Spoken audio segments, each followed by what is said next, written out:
कधीच नाही चुकणार तुमचे फेवरेट टीव्ही शोज झी5 सोबत, तेही एकदम फ्री. हॅलो हाय इथे एमर्जन्सी आहे. प्लीज प्लीज लवकर ॲम्ब्युलन्स पाठवा तुम्ही. काय काय झालं तिला नक्की? आई ऐक ना. आई तुझा आई, आशू अगं, आला. हे बघ मी आलोय प्लीज डोळे उघड तू. पाणी आण पाणी दिलंस तिला? मी पाणी आणते तो. आशू मला ताई तू डॉक्टरांना फोन केलास ना? मी केला होता ॲम्ब्युलन्सला ताई, फोन. येत डोळे आहे. उघड ना गं. एक मिनिट. काकू ताई आशू आलाय बा आशू.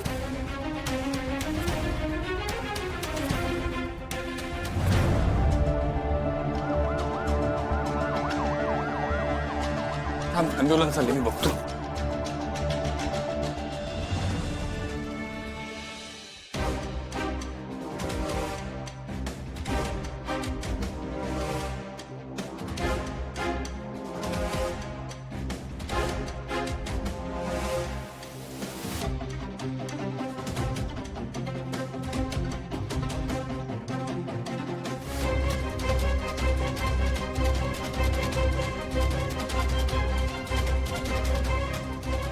एक्सक्यूज मी सर, काय? तुम्हाला इथेच थांबावं लागेल.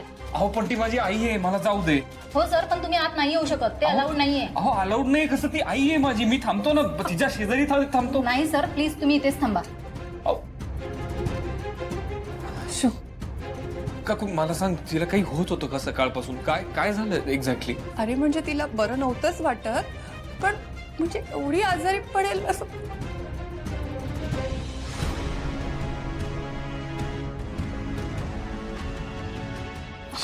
शिवा अगं बघ ना, आईला काय झालंय? ती पण काय म्हणाले काय डॉक्टर? नाही काही नाही, आत्ता जस्ट आत घेऊन गेले. ती अगं बेशुद्धच आहे अजून. आम्ही घेऊन आलो तिला ॲम्ब्युलन्स मधनं, आणि बघ ना काय झालं.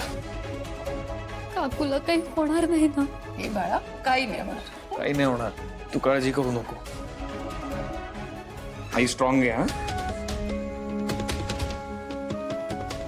अगं बघ ना काय. हो तुम्ही इथे बसा. काही होणार नाही. तिला नक्की काही त्रास होत होता का सकाळपासून? काय ठीक आहेस ना, होईल सगळं नीट.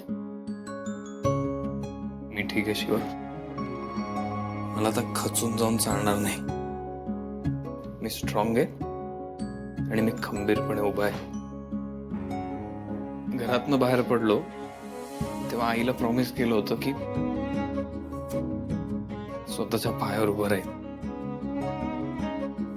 पण स्वतःच्या पायावर उभं राहणं म्हणजे फक्त पैसे कमवणं, वेगळीकडे राहणं एवढंच नसतं ना. स्वतःच्या पायावर उभं राहणं म्हणजे अशा प्रसंगात खंबीरपणे स्ट्रॉंगली उभं राहणं असतं. ते मी करून दाखवणार. मी आईला काही नाही होऊ देणार शिवा.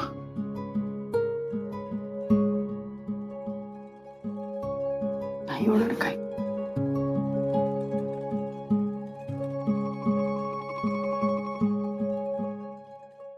झी5 ॲप डाउनलोड करा आणि पहा सर्व एपिसोड्स एकदम फ्री.